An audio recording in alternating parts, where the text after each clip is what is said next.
Cinta Segitiga. Karya Kang Hamdan. Bab 13. Godil berhasil menyergap Andi. Pria paruh baya itu sebelum menjawab menghela napas panjang, seakan-akan tengah merasakan beban berat yang kini tengah dipikulnya. Ingat tuh, katakan kepada siapapun yang ikut mencari, sayembara ini hanya untuk menemukan keberadaan tempat tinggal anak saya, bukan untuk mengganggu atau mengusik dia. Ucapnya lagi semakin menegaskan. Kalian cukup tahu alamat dia sekarang ada di mana, jangan berbuat apa-apa, kalau menemukan segera laporkan terhadap saya, nanti saya sendiri yang akan mendatanginya.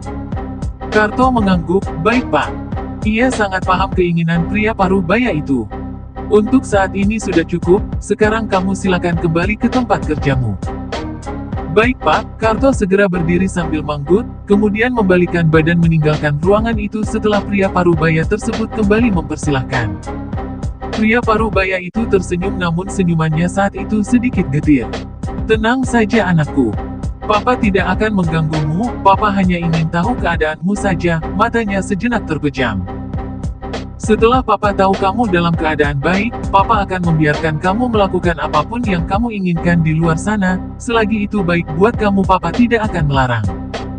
Pria itu meneteskan air mata, ia sangat menyesal telah membuat anaknya pergi dari rumah. Cukup lama terdiam belum melakukan apapun, meski sudah cukup lama Karto keluar dari ruangannya. Sedangkan di tempat lainnya, Indah tersenyum manis, hatinya penuh kebahagiaan, tangannya melingkar tak mau lepas dari lengan Andi, keduanya saat itu telah keluar dari kafe menuju mobil yang terparkir. Sudah sore kita pulang ya sayang. Ucap Andi sebelum menjalankan mobil. Nggak mau sayang, aku masih betah bersamamu. Sahut Indah sambil tersenyum manis, kedua tangannya masih melingkar manja di lengan Andi. Kok, gak mau, nanti kalau orang tuamu mencari kamu bagaimana? Takut orang tuaku mencariku atau kamu kangen kedua kakakku mas? Indah cemberut, tapi cemberutnya saat itu menggoda penuh tantangan. Beneran takut orang tuamu cemas, kamu kan dari pagi sampai sore belum pulang. Apa betul itu yang kamu pikirkan, atau dugaanku benar, kamu sesungguhnya kangen kedua kakakku yang menantimu di rumah?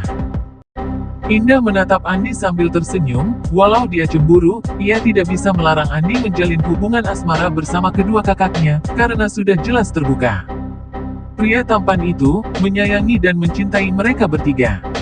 Kalau masalah kangen pada kedua kakakmu sangat wajar sayang, kan kamu sudah tahu sendiri, pacar aku kalian bertiga.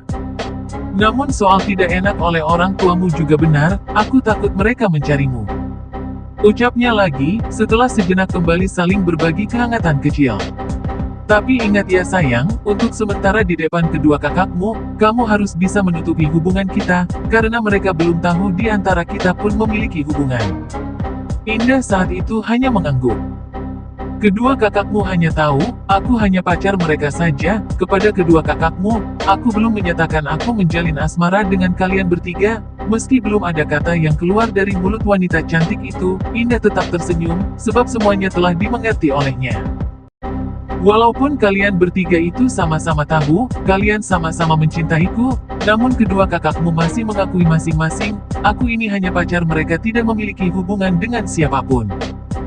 Kalau masalah itu aku mengerti sayang, yang penting aku mohon, kamu jangan pernah menyakiti kami bertiga. Bisik wanita cantik itu sambil memeluk dan memberikan hadiah sentuhan lembut di pipi Andi. Aku janji, akan selalu menyayangi kalian bertiga sayang, tidak usah khawatir. Sahut Andi sambil membalas apapun yang dilakukan Indah pada saat itu, sejenak keduanya belum melangkah masuk ke dalam mobil. Di samping mobil terus-menerus berbagai kehangatan yang tentu saja keduanya sukai. Namun akhirnya sesaat kemudian mereka segera masuk ke dalam mobil, setelah itu mobil melaju keluar dari parkiran menuju tempat tinggal Andi kembali.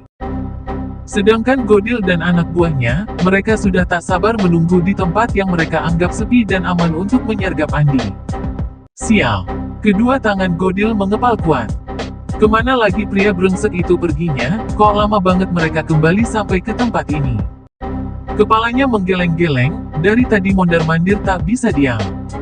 Gua sudah tak sabar ingin segera membuat pria brengsek itu mampus, tapi sayangnya masih belum terlihat nongol juga.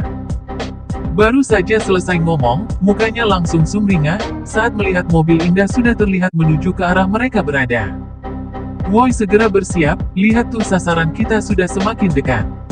Godil langsung berteriak mengingatkan seluruh anak buahnya, telunjuknya lurus ke arah mobil Indah yang semakin dekat. Kami sudah siap Bang Godil, sahut anak buahnya serempak. Mobil Indah yang dikemudikan Andi semakin mendekat ke arah mereka. Godil tersenyum, tentunya senyumannya sangat mengerikan karena berwajah sangar. Ia kembali memberi syarat agar segera bersiap. Sedangkan di dalam mobil, Indah lagi mengungkapkan pertanyaannya. Mas Andi, kamu setiap hari lewat jalanan ini, apa gak takut? Tanyanya sambil melirik ke kanan dan kiri lewat jendela. Karena sepanjang jalan yang dilewati suasananya sangat sepi, banyak pohon besar berdaun lebat di sepanjang jalanan tersebut.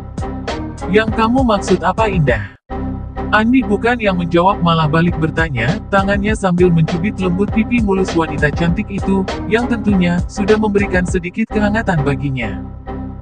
Sepanjang jalan tanpa henti sekali-kali terus-menerus saling memberi kehangatan, apalagi Indah seakan ingin terus-menerus ada di dalam dekapan Andi tidak mau lepas. Sebab ia mengerti kalau di rumah akan berbeda suasananya, ia harus berpura-pura tidak memiliki hubungan asmara di depan kedua kakaknya. Ih nakal banget sih kamu sayang, aku tanya malah balik bertanya.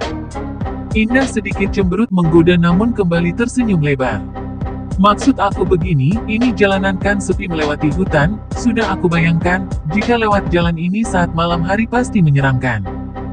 Tubuh wanita cantik itu bergetar saat membayangkan, ketakutan yang tiba-tiba muncul dalam benaknya.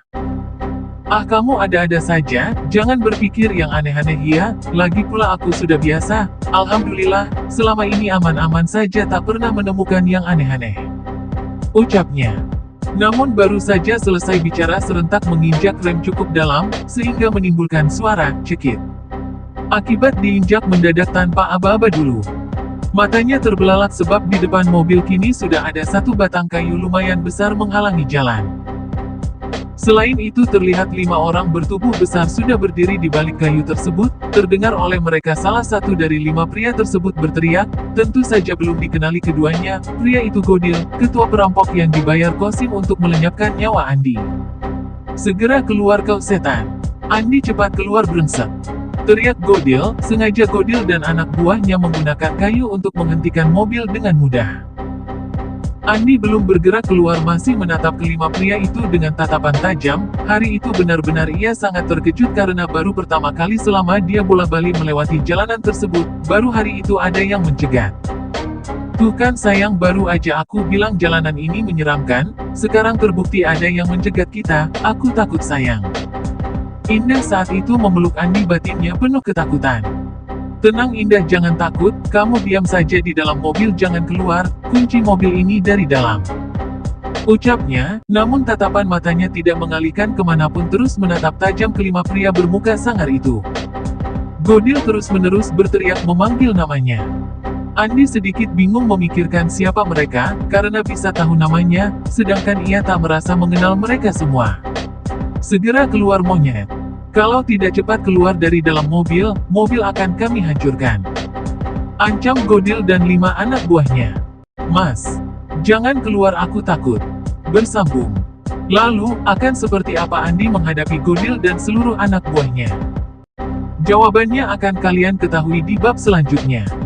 Jangan lupa subscribe.